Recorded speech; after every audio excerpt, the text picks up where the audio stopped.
Happy New Year's. I'm in the greenhouse and right now I am starting to pick the first fresh spinach salad of the new year.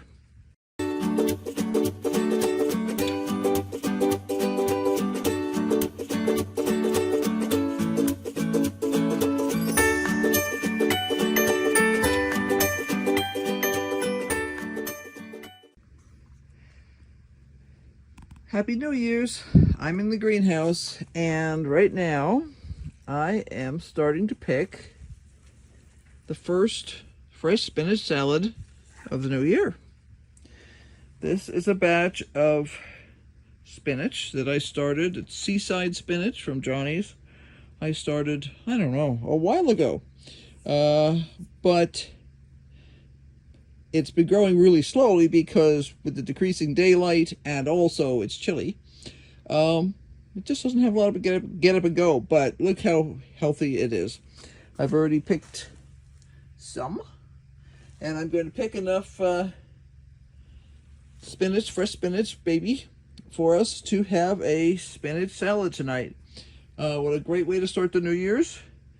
And this was just watered and fertilized the other day. As we get later into the month, about January 15th, things should really take off because the daylight will be long enough at that point. Spinach is daylight sensitive, so it will survive during this time of the winter, but it doesn't love it. But as soon as we start to get more sunlight, it's going to be happy, and we're going to be able to get probably 2 salads a week off of this. So yeah, I am a happy camper. Great way to start the New Year's. I realized I almost forgot to take an after picture. This is the spinach bucket after it's been harvested. It has its bug net back on it, and you can tell it's quite a bit missing. By later in the season standards, this will be a small spinach salad, but it'll be a decent quantity for both of us, and I'll be adding some, probably some canned mandarin oranges to it. While I was here, I decided I'd take a peek to see how some of the other things are doing. And I'm pretty pleased with some of the other, these are broccoli, and they're broccoliing very nicely. And particularly these over here, these are Tarek kohlrabi, and they're looking really happy. Again, this stuff's going to kick into play really well in about another 15 days when the sun strength is the day length is better and the sun strength is up a little bit. These are kept covered with both the insect cloth and the row cover at this point, and there has been no heat in here, not even an attempt at heat. So it's lumpy, bumpy, messy looking in here, which is just fine because I could care less. Now we do have aphids. I can see them here, but they don't seem to be doing any great amount of damage to the plants because they're on the outside of the insect screen. And I will probably,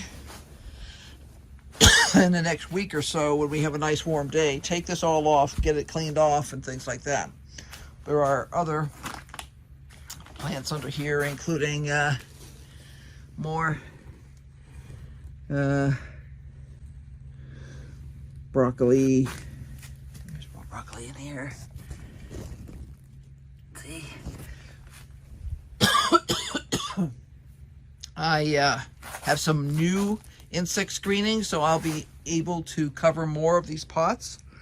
And I'm looking forward to that. I need to make some insect screen supporters. See, these have a frame you can see here. These are old frames that I had that are designed for low tunnels. I bought these, God bless, probably 20 years ago. More than that, actually. 25 years ago, maybe longer even, for use in low tunnels. And they're heavy metal. They're not going anywhere. So here's my lumpy little garden here. But I am a happy camper. I was hoping that the spinach would have matured enough And it has. So I'll take a picture once I've made the salad. So here we are in the kitchen. I picked the spinach individually, so I know what I've got here already. There's probably 4 or 5 pieces of spinach that have a little dirt on them. And that's all I'm doing is I'm doing a quick rinse in cold, clean water. And then I will dump the water out and I will spin it dry. I've already got my can of mandarin oranges, and we'll be pulling together a salad. And here we are with 2 salads. I use a 1/4 cup of Kraft's Zesty Italian, no fat, fat-free, whatever they call it, dressing, with half a cup of the juice from the mandarin oranges. This happens to be a light syrup, which means it is not particularly sweet. We don't care for the sweet one. And that gets mixed together. That's the dressing. And then over the top of the spinach, I put the mandarin oranges and the slivered almonds. And slivered almonds is one of the things that we always have in stock as a ingredient around the house. And there we go. The longest thing probably was walking from the greenhouse to the house while keeping Rufus out of some burr plants that I didn't want to have to pull out of his fur later. So, Happy New Year. Happy spinach salad.